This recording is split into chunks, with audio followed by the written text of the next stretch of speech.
వేదస్వరూపులు ఋషి భగవాన్ అనంతాచార్యుల వారి పౌత్రుడు, కవి, ఘనవైద్యుడు, ఆచార్యుడు, యోగి, దివ్యజ్ఞాని, ప్రాక్ పశ్చిమ సమన్వయ వారధి, సనాతన ధర్మ ప్రవర్తకుడు, పరమగురువు అని వారి వారి తాహత్తును బట్టి దర్శింపబడిన సాక్షాత్ కృష్ణస్వరూపులైన శ్రీమాన్ కులపతి ఎక్కిరాల కృష్ణమాచార్యుల వారి పుత్రుడు, జగద్గురువులైన శంకర రామానుజుల జయంతి నాడే అవతరించుట ద్వారా ఈ సృష్టిలో ఏ ఘటన యాదృచ్ఛికము కాదు అను పెద్దల వాక్యమును మరొక మారు ధృవపరుస్తూ దేశ విదేశములలోని వేలాది కుటుంబములకు ఆచార్య పురుషులై మార్గనిర్దేశనం చేస్తూ అత్యంత సాధారణ వ్యక్తి వలె జీవిస్తూ ఉన్న పరమగురువు అని శ్రీ శ్రీ శ్రీ లక్ష్మణ యతీంద్ర గురుదేవుల చేతను, అనంతకృష్ణుడు అనంతమైన ఆకాశస్వరూపుడు అని రాజయోగి శ్రీ కొత్త రామకోటయ్య తాతగారి చేతను ఎరుకపరచబడినప్పటికీ నివురుగప్పిన నిప్పువలే ఉంటూ భరతజాతి ఎలా ఉండాలని తమ తాతగారు తండ్రిగారు నిర్దేశించారో దానిని సాకారం చేస్తూ తాను స్వయంగా కుటీర పరిశ్రమలు స్థాపించి నడుపుటయేగాక అనేక మంది ఉత్సాహవంతులైన యువకులను తమ కాళ్లపై తాము నిలబడేటట్లుగా చేస్తూ ఆత్మావై పుత్రనామాసి అన్న వేదోక్తికి అక్షర సత్యమై నిలచి తండ్రిగారు నడిపిన బాటలోనే జాతిని నిర్మమంగా నిరహంకారంగా నడిపిస్తూ నిరాడంబరతకు నిలువెత్తు నిదర్శనమై ఈ ఆధునిక యుగంలో మన మధ్య నడయాడుతూ ఉన్న అపర శ్రీకృష్ణ చైతన్యమూర్తులు శ్రీమాన్ ఎక్కిరాల అనంతకృష్ణ గారికి 75 వసంతములు నిండుతున్న ఈ అమృతోత్సవ సందర్భమున సమర్పించుకుంటున్న పూజా కుసుమము. శ్రీమాన్ కులపతి ఎక్కిరాల కృష్ణమాచార్య అప్పమాంబ దంపతుల పెద్ద కుమారుడైన అనంతకృష్ణ గారు 1951 మే 10వ తేదీన వైశాఖ శుద్ధ పంచమి నాడు విశాఖపట్నం జిల్లా కైలాసపట్నంలో ఉదయించారు. ఆనాడు ఋషి పంచమి. సాక్షాత్ శంకర స్వరూపులైన ఆదిశంకరాచార్యుల వారు, ఆదిశేషుని అవతారమైన శ్రీ రామానుజుల వారు అవతరించిన రోజు అది. ఎంత అద్భుతం ఈ ఏకత్వం! జాతిని పునీతం చేస్తున్న త్రివేణి సంగమం కదా ఈ త్రిమూర్తులు. ఎలా అయితే సరస్వతీ నది బయటకు వ్యక్తం కాదో అలాంటి అవతారతత్వమే శ్రీమాన్ ఎక్కిరాల అనంతకృష్ణ గారిది. తాను గురువునని, మాస్టర్ని అని ఏనాడూ ఆయన ప్రకటించుకొనలేదు, భావించలేదు. నేను దశరథుని కుమారుడను అని రాముడు అన్నట్లుగా నేను మాస్టర్ ఈకే గారి కుమారుడను అని పలికే వినయశీలి శ్రీమాన్ అనంతకృష్ణ గారు. మాస్టర్ ఈకే గారి అడుగుజాడల్లో నడుచుకొనుటకు ప్రయత్నిస్తున్న సాధకుడను నేను అని ప్రకటించిన నిజమైన సద్గురుమూర్తి శ్రీ అనంతకృష్ణ గారు. ఎన్సీసీలో అండర్ ఆఫీసర్ స్థాయి దాకా ఎదిగి రెగ్యులర్ ఆర్మీ ట్రైనింగ్ క్యాంపులో సుశిక్షితులై ఆర్మీలో ఆఫీసర్గా చేరే ఆప్షన్ పొందినప్పటికీ ఆర్మీలో చేరలేదు. ఆంధ్ర యూనివర్సిటీలో లెక్చరర్గా అవకాశం వచ్చినా చేరలేదు. బెల్జియంలోని ఒక యూనివర్సిటీ వారు ప్రొఫెసర్గా రమ్మని ఆహ్వానించినా వెళ్ళలేదు.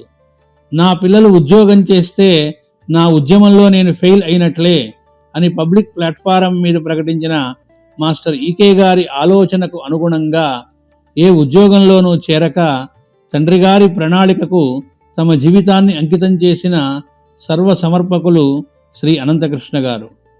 తండ్రిగారి ఆదేశానుసారం స్థాపించిన ప్రెస్ను అహరహము శ్రమించి ఒక స్థాయికి తెచ్చాక దాన్ని మిత్రులకు ఇచ్చివేసి బయటకు రమ్మని తండ్రిగారు చెప్పగానే మారు పలుకక అలానే చేసిన పితృవాక్య పరిపాలకులు శ్రీ అనంతకృష్ణ గారు.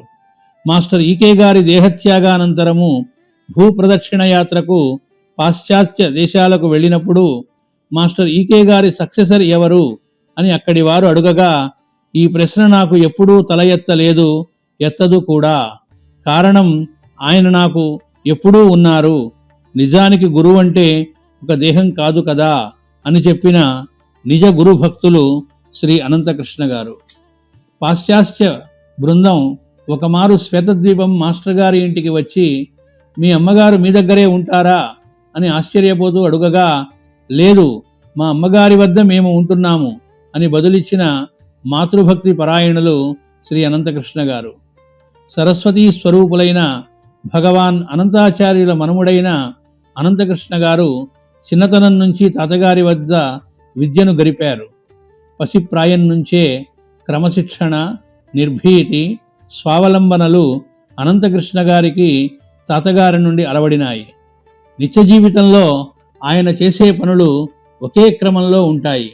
ఈ క్రమం తప్పకుండా పనులు చేయటం అప్రయత్నంగా జరుగుతుంటాయి, సూర్యోదయ సూర్యాస్తమయాలులాగా. పనులు చేయడంలో ఎలాంటి ఒత్తిడి కనిపించదు. ఎంత తీవ్రమైన అనారోగ్యం శరీరానికి కలిగినా 6 గంటలకు ఆ పెదవులు ప్రేయరును ఉచ్చరిస్తాయి. ఈ క్రమశిక్షణ కేవలం 6 గంటల ప్రేయరు ఒక్కదాంట్లోనే కాదు, జీవితంలో ప్రతి అంశంలోనూ ఉంటుంది.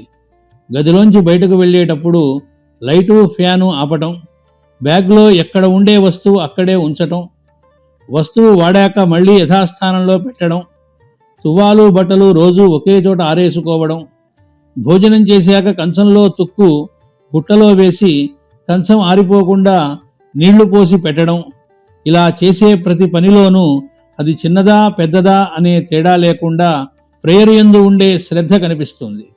అంతేకాదు, ఏదైనా పని చెయ్యాలి అంటే ఇది ఎవరు చేస్తారు, ఎవరికి చెబుదాం అనే ఆలోచన ఉండదు, ఆయనే మొదలు పెట్టేస్తారు. ఈ ఉత్సాహం విషయంలో ఆయన వయస్సుతో ఎటువంటి మార్పు రాలేదు. ఈయన ఉత్సాహం మానసికం మాత్రమే కాదు, భౌతికం కూడా. ఆధ్యాత్మిక కార్యక్రమాలు నిర్వహించడంలో ఉండే అదే ఉత్సాహం ఇంట్లో బిందెలో నీళ్లు పట్టుకోవడంలో కూడా ఉంటుంది. ఒకసారి దక్షిణ అమెరికా నుండి 5 ఫ్లైట్లు మారి సుదూర ప్రయాణం చేసి వచ్చి వెంటనే భోజనం చేసి మరుక్షణం స్వయంగా కారు నడుపుకుంటూ కాకినాడ వెళ్ళారట. మరునాడు కాకినాడ గురుపూజలు. అలానే పూర్వం నెలకు 15 రోజుల పాటు వారు డిస్పెన్సరీ టూర్స్ నిర్వహించిన విధానం వింటేనే ఒళ్ళు గగురు పొడుస్తుంది. 15 రోజులకు సరిపడా లగేజీ, గాజు సీసాలతో కుటీర్ టానిక్స్ సంచులు, క్రిక్కిరిసిన ప్యాసింజర్ బస్సులలో రాత్రంతా ప్రయాణం, అలా నించునే విశ్రాంతి, మరో రోజంతా మరలా బస్సు ఎక్కే వరకు డిస్పెన్సరీ. ఇలా ప్రతి నెల దశాబ్దాల పాటు వారి సేవ సాగింది. మీకు అలుపు రాదా అని అడిగితే మనం పని చేశాం అని మనస్సులో ఎంత గుర్తుపెట్టుకుంటామో విశ్రాంతి అంత అవసరం అవుతుంది. అయినా పని మన ద్వారా జరిగేదే కానీ మనం చేసేది కాదు కదా అన్నది వారి సమాధానం. ఇంత శ్రమపడుతున్నారు, పోనీ కొంత పని ఎవరికైనా అప్పజెప్పవచ్చు కదా అని ప్రశ్నిస్తే, పరమగురువులు ఇచ్చిన పనిని చేయటమే తప్ప ఇంకొకరికి కొంత పని అప్పజెప్పండి ఎలా చెబుతాను? పైగా మన ద్వారా ఎంత పని చేయించాలో వారికి తెలుసు కదా. అప్పజెప్పిన పనిని మారు మాట్లాడక చేయటమే, పైగా మాస్టర్ గారు చేయించటమే తప్ప నేను ప్రత్యేకంగా వేరే చేస్తున్నది ఏముంది అని వారి సమాధానం. ఒక సెమినార్కు ముందు ఆయన నోట్స్ తయారు చేసుకుంటుంటే చూసి, గంటల కొద్దీ ప్రసంగాలు అవలీలగా చేసే మీరు ఇలా ప్రిపేర్ అవ్వటం ఏమిటి అని ప్రశ్నిస్తే, మాస్టర్ గారు మన ద్వారా చెప్పిస్తారు కదా అని మనం చేయాల్సిన ప్రయత్నం మానకూడదు, మన ప్రయత్నం లోపం ఉండకూడదు. ఆ పైన ఆయన ఏమి చెప్పిస్తారో ఆయన ఇష్టం అని వారి సమాధానం. తనకంటూ పర్సనల్ ప్రోగ్రాం ఏమీ లేదు ఆయనకు. జీవితమంతా సేవారూప యజ్ఞంగా ఉండే తనకు అనారోగ్యం కలిగితే ఇది ఏమిటి, నాకు ఇలా అయిందే అన్న ఆలోచన లేదు. తగిన మందు వేసుకోవడం, సేవాయజ్ఞం మామూలుగా జరపటం. నాకు ఒంట్లో బాలేదు, కొంచెం విశ్రాంతి తీసుకుందాం అనే సెల్ఫ్ పిటి ఆయనలో ఎప్పుడూ కలుగలేదు. ఆయన అబ్జర్వేషన్ చూస్తే ఆశ్చర్యం వేస్తుంది. ఈ విషయంలో ఆయన విశ్వరూపం గురుపూజల సమయంలో కొంత మనం చూడగలుగుతాము. వేదిక మీద కూర్చొని ప్రసంగం వింటూనే ఉంటారు. ఇంకో ప్రక్క వివిధ విభాగాల ఫాలోఅప్కు సంబంధించిన సూచనలను ఫోన్ ద్వారా తెలియజేయమని ప్రక్కనున్న కార్యకర్తలకు సూచిస్తుంటారు. ఇంకో విశేషం ఏమంటే, గురుపూజలలో వివిధ విభాగాలలో ఆయా పనులను నిర్వహిస్తున్న వారికి సమయానుసారంగా చేయవలసిన పనులను తట్టింపజేసేది కూడా ఆయనే కార్యక్రమం నడుపుతుంటారు, కానీ బయటకు నేరుగా వ్యక్తం కారు. ఆయన చాలా లౌక్యులు. కాకపోతే ఆ లౌక్యం దివ్యత్వంతో కూడినది. వివిధ స్వభావాలు కలిగిన వారిని నొప్పించకుండానే, వారి లోపాలను టచ్ చేయకుండానే వారిలో ఉండే నైపుణ్యాన్ని సరైన త్రోవలో సద్వినియోగపరచి నిర్మాణాత్మక కార్యక్రమాలను వారి చేత చేయిస్తుంటారు. ఈ తతంగం అంతా వారి కృపా విశేషమైనప్పటికీ ఆయా వ్యక్తుల సామర్థ్యం వల్లనే జరిగినట్లు ప్రవర్తిస్తారు. తండ్రి పిల్లవారిని ఆటలో గెలిపించి వాడు గెలిచానని ఆనందపడుతుంటే చూసి ముచ్చటపడే తండ్రిలాగా ఉంటుంది ఆయన వ్యవహార శైలి అంతా. ఆయన శిక్షణ ఇచ్చే విధానం అతి సుందరం. వాచకంగా చెప్పేది చాలా తక్కువ. 99% మౌనంగానే శిక్షణ కొనసాగుతుంది. మనలోనే అనిపింపజేసి చక్కగా ప్రవర్తించేటట్లు చేస్తారు. ఎప్పుడూ మీతో తిరగాలని ఉంది అని ఒకరు అడిగితే, నాతో ఉండడం కావాలా, నాతో తిరగటం కావాలా, నేను చెప్పినట్టు నడుచుకుంటే నాతో ఉంటావు, ఏది కావాలి అని అడిగారట. 1000 కుటుంబాలు హాయిగా ఉంటున్నాయిట అంటే అది ఆయన చలువే. ఆయా కుటుంబాల వారికి కుటుంబ పెద్ద దిక్కు ఆయనే. కుటుంబంలో వచ్చే ప్రతి చిన్నపాటి సమస్యకు పరిష్కారం చూపేది కూడా ఆయనే. కొన్ని కుటుంబాలలో అయితే, చాలా కుటుంబాలు అనుకోండి, ఆయన స్వయంగా చెబితే గాని మాట వినరు. దీనిని గురించి ఆయన ప్రస్తావిస్తూ, నేను శంఖుతీర్థుల వారిని అని అంటుంటారు హాస్యంగా. వైద్య సేవ ద్వారా, గురుపూజల ద్వారా, భాగవత సప్తాహాల ద్వారా, అనంత విజయం ద్వారా తమ అనంతమైన ప్రేమను చితిమిపెట్టి అందరికీ మాస్టర్ గారి దివ్య సాన్నిధ్యాన్ని ప్రసాదిస్తున్న ప్రేమమూర్తులు శ్రీ అనంతకృష్ణ గారు. 2 రూపాలలో వ్యక్తమైన ఒకే వెలుగు అనంతకృష్ణ గారు, బుజ్జిగారులు. శ్రీ శ్రీ శ్రీ లక్ష్మణ యతీంద్రుల వారికి లక్ష్మణులై సేవించిన వినయమూర్తి శ్రీ అనంతకృష్ణ గారు. రాజయోగి రామకోటయ్య గారి ప్రేమకు పాత్రుడైన భక్త శిఖామణులు శ్రీ అనంతకృష్ణ గారు. బలరామునికి శ్రీకృష్ణుని వలె పున్నయ్య శాస్త్రి గారికి తమ మధుర సాన్నిధ్యాన్ని అనుభవింపజేసిన లీలామయమూర్తి శ్రీ అనంతకృష్ణ గారు. ఒక ఊరు వాడా కాదు, ఒక రాష్ట్రం ఒక దేశం కాదు, ఒక నీరు కాదు, ఒక ఆహారం కాదు, ఎన్నో రకాల వాతావరణ పరిస్థితులు. నిత్య సంచారి అయిన ఆ బాటసారి 1 సంవత్సరం లెక్క వేస్తే ఇంట్లో ఉన్నది కేవలం 13 రోజులట. అంతలా ఆయనను లోకానికి ధారపోసినది సహధర్మచారిణి త్యాగమూర్తి శ్రీమతి మంగతాయారు గారు. ఆయన ఉచ్ఛ్వాస నిశ్వాసలు మాస్టర్ ఈకే అనే ప్రేమ సముద్రానికి వాహికయ్యి నిలిచి ఉన్నారు అనంతకృష్ణ గారు.